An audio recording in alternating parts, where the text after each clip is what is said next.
Have you received any offers or inquiries from other teams on possibly trading Russell Wilson? So it's the same as it's been. We have no intention of making any move there, but the conversations, John has to feel those he always has, but nothing specific to that. We intend for him to be with us. We'd love to figure that out. So we're in a normal kind of mode this time of year. We're not to that topic yet. Specifically because we got so many other things going on, but we'd love to have him. There's no way I could imagine playing around. Yeah, don't say intention, no intention, intend, don't intend. Yeah, Pete, come on. We intend for him to be with us. Okay. You had no intent to trade Russell Wilson. John Schneider, the GM of the team, also said that's our intent as it relates to. They like that word. Are they just trolling us at this point? Seriously. Look, here's the bottom line. DK Metcalf is going to want to get paid.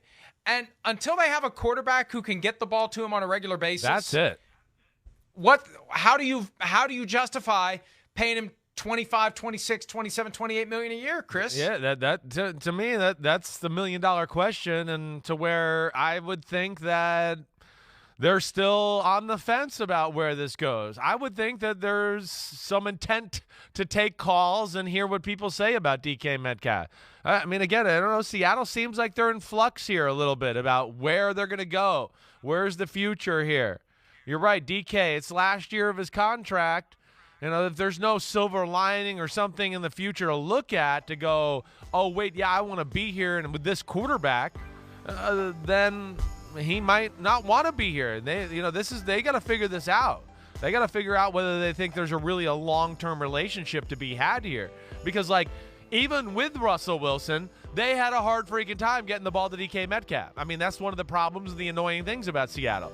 It's a little bit like at some games where you just go, wait, are they actively trying not to get their best player the ball? Are they actively trying not to win the game or keep it close? I mean, they will drive you absolutely crazy, Seattle, with that.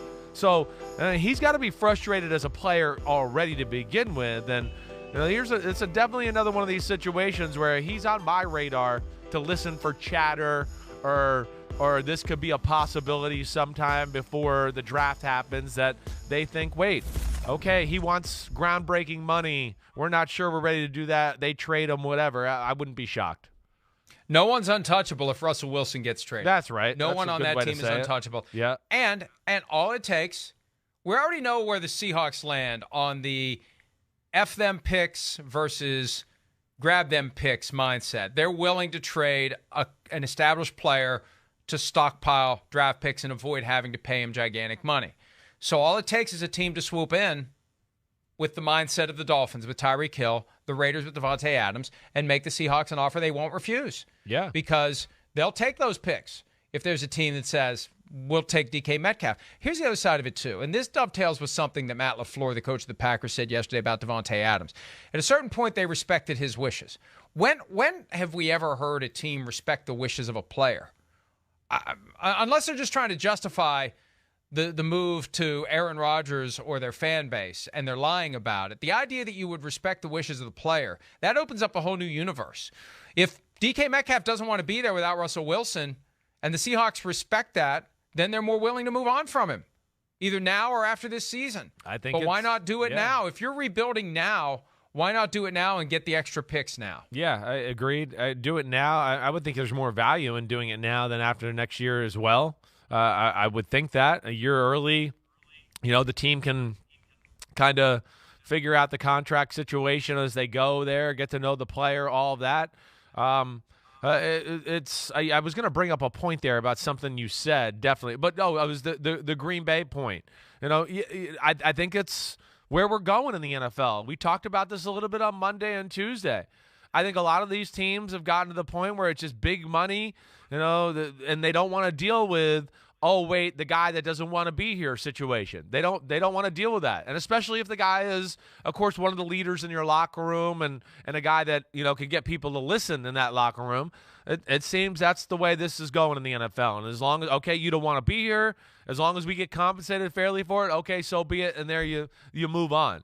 But he obviously made it very clear that he did not want to play for the Green Bay Packers. That's the one thing you take from some of the quotes they've made and some of the things that are out there, that this was clear to them that no way, he didn't want to be back. He wanted the Raiders. He wanted Derek Carr. See you, Green Bay. See Aaron Rodgers. It'll be interesting to see who would make the move, and that may be the next phase of this for a later date. Which teams would be the ideal candidates to make a trade for DK Metcalf, including the Denver Broncos, although they don't have the ammunition after giving up plenty to get Russell Wilson. Hi, I'm Mike Tirico, and thanks for watching. Make sure to hit subscribe for the latest news and highlights from NBC Sports.